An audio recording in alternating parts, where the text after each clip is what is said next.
Hi guys, welcome back to my YouTube channel. Tonight actually today, because these air at noon.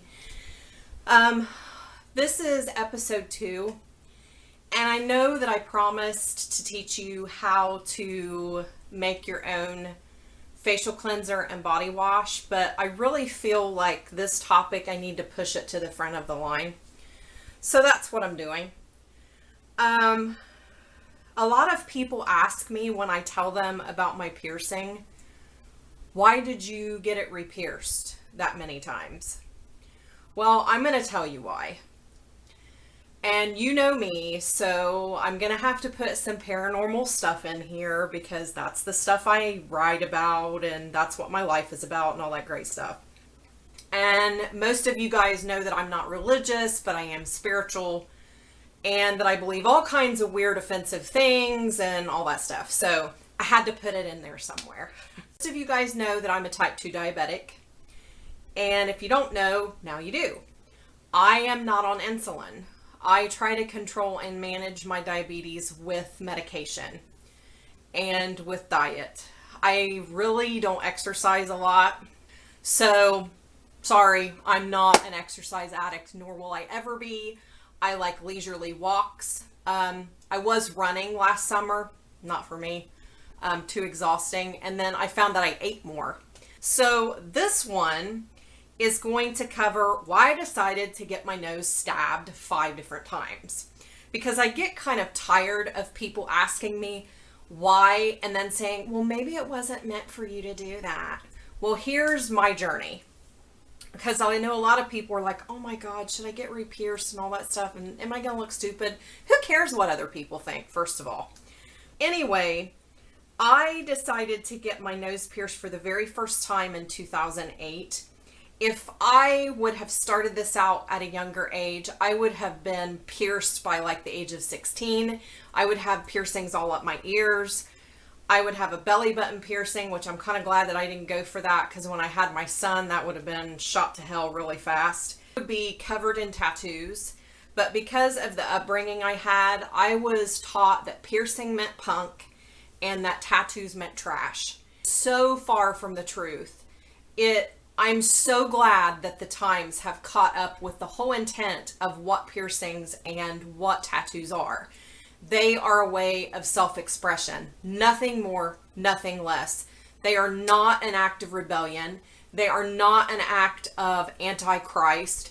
They are nothing like that. They are personal expression. And I love to watch people's get body art done to them, because the people that are doing the tattoos are so talented. They are artists, true in form. They are artists. Body piercing is the same way. If you get someone that knows what they're doing and they're very professional, you're not going to bleed. It's not going to hurt, at least with the nose. I can't attest to anything else. But I love my body piercer. I probably won't get any other piercings. This is the only one I really, really, really wanted. But if I were to get more body piercings, I would so go back to him. And he did it in a way that I had never seen it done before. He actually pierced me from the inside out, and he used titanium grade or implant grade titanium with me.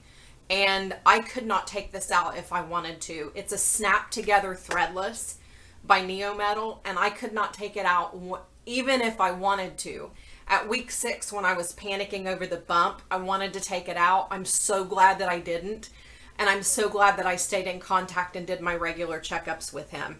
I've never had a piercer have somebody come back and say, let me take a look at it. Let me make sure you're okay. What else, what else going on? Talk to me about it. I've never had anybody say that. Their answer is, well, I think you're just going to have to take it out. This guy was like, no, we're keeping it in. We're doing whatever we can to make sure that it heals okay. Part of it is you. Part of it is your body. Part of it is your immune system. It depends on what kind of metals you use. Before, I had used surgical steel, way too much nickel in it for me. It was always sore. Now, mine didn't bleed and I didn't have reactions like most people have had, but it would not heal. Like, no matter what I tried, it wouldn't heal. The first time I had it done was 2008. I went to a place in Richmond, Indiana. She talked to me for several hours before we did it. She pierced me. It wasn't that bad. I cleaned it with contact grade saline. Bad idea. And remember, this is back in 2008, so things have come quite a ways. Bump appeared. I took the piercing out. It was gone. 2009, right before a cruise, another bad idea. You want to make sure you get pierced when your lifestyle is not going to be crazy. I got it pierced right before our cruise. We did all kinds of outings, dirt-related outings. I remember we did a dune buggy outing. The piercing got contaminated.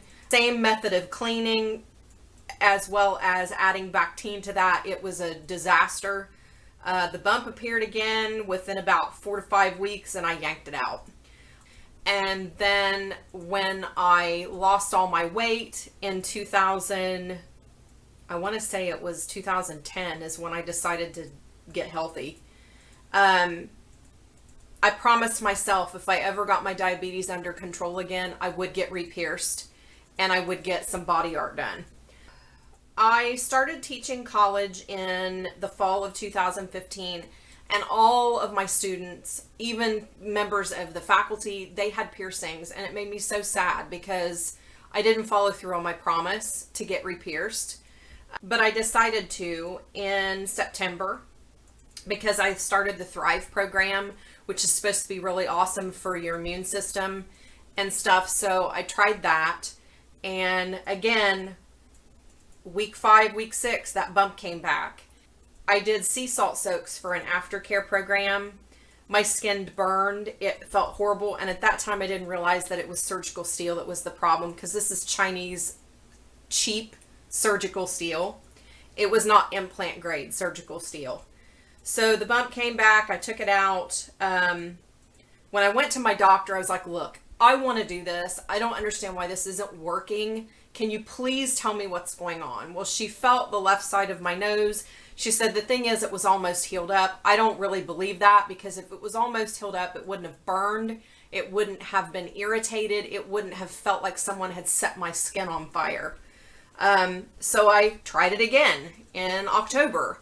When the bump came, his answer was, I guess you're just going to have to take it out and try and use tea tree oil. Well, I knew tea tree oil was very harsh, and I already have sensitive skin, so I wasn't going to go that route. So I thought, well, I'll just take it out again. I kept having this inkling. I wanted it so bad, and I didn't understand why it meant so much to me to have this needle shoved in my nose and have a body piercing. And I started doing research on the people in Chillicothe. He was very open with me, told me exactly what kind of metal they used, told me the grade they used, told me to look it up. I did my own research. It's the kind of implant grade titanium that they put in bones when they're trying to get bones to heal, like your rods and your screws and different things like that. Mainly the reason why you get hypertrophic scarring, which is that bump, is because you're digging at it, or you're cleaning it too hard, or you're doing something to aggravate the skin. Now, what I will say is that my skin did burn. It does peel. It did hurt. It did make me aggravated, but not like with the surgical steel. The burning that I had was like, it was more of skin regeneration more than anything else. What I will tell you is this: if you decide that you want to go ahead and get re-pierced, there's absolutely nothing wrong with that. I know a lot of people that have had to take out their piercings because of either jobs or medical procedures or whatever, and they go right back in and they get re-pierced. So there's no reason why you should hang your head if you have to do that. The jewelry will make all of the difference, I believe, in the research that I've done. Like I said, I'm not a professional. I do not do body piercings myself. I don't do tattoo art. I don't do any of those things. I'm just telling you what my experience is, and here's where it goes deeper. I have a best friend who is a Reiki master, and he attuned me. If you do not know what Reiki is, you need to look it up. It is an old, ancient religion, healing religion. When he attuned me, which I believe in past lives and all kinds of weird stuff, but I knew that I had a really big connection to Egypt and to in India and different things like that, and that's where it comes from. So If you are obsessed with getting your nose pierced, there's probably a damn good reason why. You need to figure out what that reason is. If you have this incessant need to get your body pierced, there's a reason why. You either like it, you like the way it looks. Some people have issues like mental disorders where they're cutters. A lot of times those piercings and that body art can curve those mental illnesses. So if someone looks down on you because you decided to get your body pierced and re-pierced and pierced again, hold your head high, because it has nothing to do with your character. There's probably a deep-seated reason. For me, it was a past life. I know that that's why I have always been drawn to body art and body piercings. It has everything to do with a past life involving Egypt. And like I said, if you're religious, you probably don't believe in reincarnation. You don't believe that your soul can travel through time. You don't believe that your soul is so timeless that it can slip into one lifetime and live there and journey through that life. And at the end of that journey, it can go someplace else. But that is why I wanted to do it. It was for myself. This is week number 8 as of yesterday. I am still doing aftercare. I am still doing saline wound wash. I am still doing tea compresses.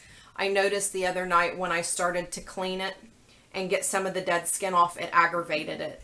So I knew right then the skin's going to come off in time, and eventually I'll be able to start using moisturizer again. When that time comes, fine.